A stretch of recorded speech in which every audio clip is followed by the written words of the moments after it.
নমস্কার এভরিওয়ান, সবাইকে ওয়েলকাম করছি নতুন একটি রেসিপি দেখার জন্য। আশা করি যে যেখান থেকে ভিডিওটি দেখছেন সবাই সুস্থ আছেন এবং ভালো আছেন।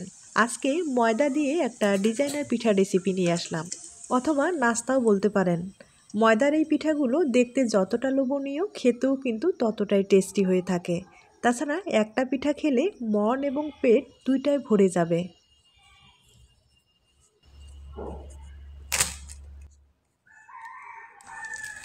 এরকম যদি একটা পিঠা থাকে, চায়ের আড্ডায় একবারে জমে যাবে।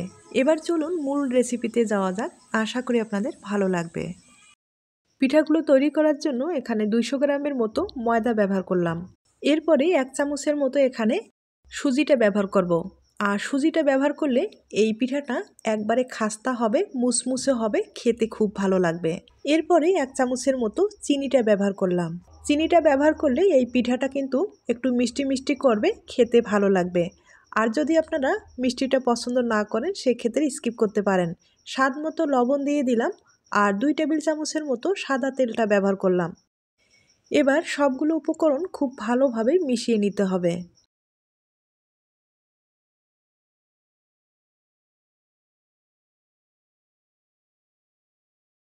সবগুলো উপকরণ খুব ভালোভাবে মিশিয়ে নিলাম। এবার এখানে জল দিয়ে একটা ডো তৈরি করে নিতে হবে, তবে নর্মাল জলটাই ব্যবহার করতে হবে। জলটা একবারে দেওয়ার দরকার নেই, বেশি কম হতে পারে, তাই অল্প অল্প করে জলটা দিয়ে ডোটা তৈরি করে নিতে হবে। এই পিঠাগুলো তৈরি করতে কোনো রকম সময়ের দরকার হয় না। যখন এই ধরনের মুখরোচক পিঠাগুলো খেতে ইচ্ছে করবে তখন কিন্তু কম সময়ে আপনারা বানিয়ে নিতে পারেন। তাছাড়া এখন যেহেতু শীতকালে এই ধরনের মুখরোচক পিঠাগুলো খেতে ভালো লাগবে, আর চায়ের আড্ডায় একবারে জমে যাবে। ডোটা আমি প্রায় তৈরি করে নিলাম। এখন 5 মিনিটের মতো একটু রেস্টে রেখে দিব। তবে বেশি সময় রাখার কোনো দরকার হবে না, 5 মিনিটের মতো রাখলেই হয়ে যাবে। এই ফাঁকে আমি পুরটা তৈরি করে নেব। আর পুরটা তৈরি করার জন্য যে উপকরণগুলো লাগবে একবার দেখিয়ে দিচ্ছি। একটা লুডুস নিয়েছি, ডিম, পেঁয়াজ কুচি, গাজর কুচি, একটু পেঁয়াজের কলি কুচি করে নিয়েছি, একটু কাঁচামরিচ রয়েছে।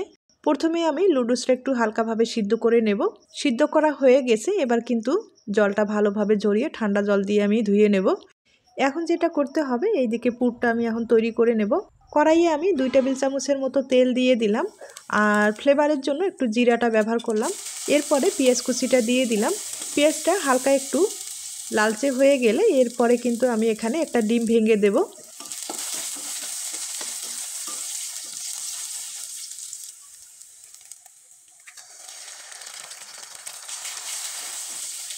এরপরে বাকি যে উপকরণগুলো আছে সবগুলো আমি দিয়ে দিব।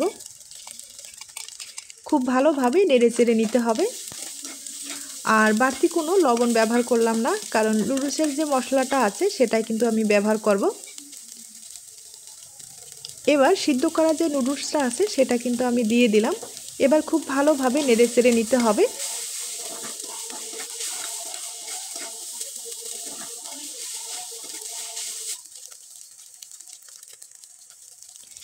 এবার আমি মশলাটা দিয়ে দিলাম, খুব ভালোভাবে নেড়েচেড়ে তুলে নিতে হবে, আর পুরোপুরি ঠান্ডা করে নিতে হবে।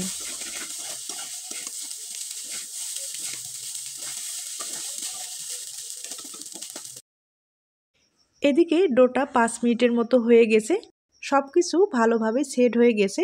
এরপরেও হালকাভাবে যদি একটু মথে নেওয়া যায় তাহলে কিন্তু ভালো হবে।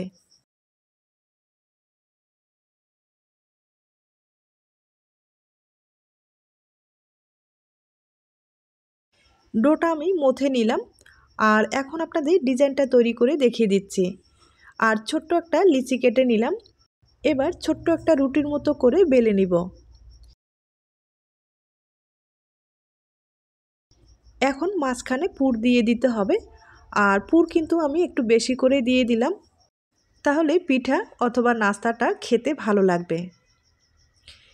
এবার চারিপাশে একটু মুড়িয়ে নিতে হবে।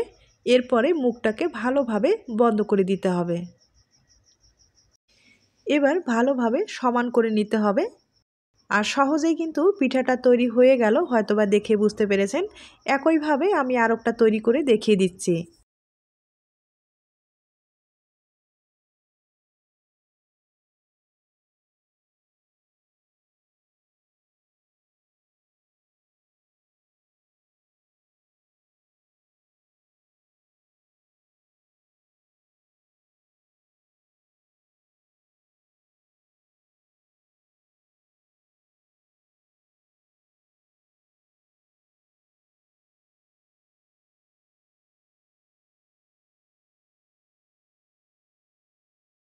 আমি সহজেই দুইটা তৈরি করে আপনাদের দেখিয়ে দিলাম। এবার আপনাদের ডিজাইনটা তৈরি করে দেখিয়ে দিচ্ছি। ডিজাইনটা তৈরি করার ক্ষেত্রে অবশ্যই কিন্তু একটা শন লাগবে। আর শনের সাহায্যে কিভাবে ডিজাইনটা তৈরি করে নিচ্ছি এটা কিন্তু একটু দেখিয়ে নিলে সবচেয়ে বেশি ভালো হবে। আর ডিজাইনটা কিন্তু একবারে সহজ একটা ডিজাইন, তবে দেখতে অসাধারণ। আপনারা কিন্তু কম সময়ে এই ডিজাইনটা তৈরি করে নিতে পারেন।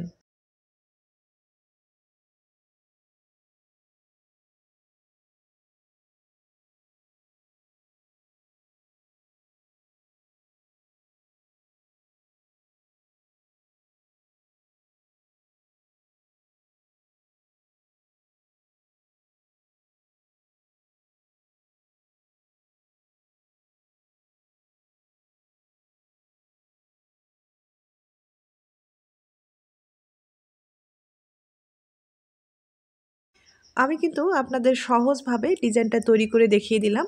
আর দেখতে পাচ্ছেন কত সহজে ডিজাইনটা তৈরি করা যায়। একইভাবে কয়েকটা পিঠা আমি তৈরি করে নিলাম। এবার আপনাদের কয়েকটা পিঠা আমি তেলে ভেজে দেখিয়ে দিচ্ছি। আর এই পিঠাগুলো কিন্তু হালকা আছে একবারে মুচমুচে করে ভেজে নিতে হবে।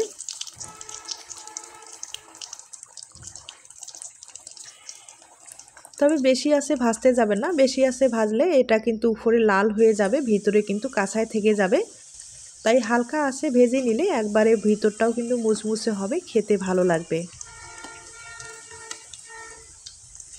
ময়দা দিয়ে এই ধরনের পিঠা অথবা নাস্তা খেয়েছেন কিনা জানি না, তবে যদি না খেয়ে থাকেন একবার হলো ট্রাই করে দেখতে পারেন। এই পিঠাটা খেতে কিন্তু দুর্দান্ত টেস্টি হয়। তাছাড়া একটা খেলেই কিন্তু মন একবারে ভরে যাবে। আর হাতের কাছে যা পুর থাকে, মানে সবজি পুর দিয়েও কিন্তু আপনারা তৈরি করে নিতে পারেন। সবজির পুর দিয়েও এই নাস্তা অথবা পিঠাটা খেতে ভালোই লাগবে, আপনারা চাইলে ট্রাই করতে পারেন। পিঠাটা হয়ে গেছে, একবারে মুচমুচে করেই ভেজে নিলাম। এবার তুলে নিতে হবে। আমার এই পিঠা রেসিপিগুলো আপনাদের কাছে যদি ভালো লেগে থাকে বা আপনার কোনো উপকারে আসতে পারে তাহলে একটা লাইক দিতে পারেন। এখন একটা পিঠা আমি ভেঙে দেখিয়ে দিচ্ছি। এই পিঠাগুলো আমি আবারও বলবো খেতে এতটাই টেস্টি হয়, একবার হলো বাড়িতে কিন্তু ট্রাই করে দেখতে পারেন। তাহলে আজ এ পর্যন্ত, নতুন কোনো রেসিপির সাথে আবার দেখা হবে। আর নতুন রেসিপির জন্য সবাইকে আমন্ত্রণ রইল। সবাই ভালো থাকবেন। নমস্কার।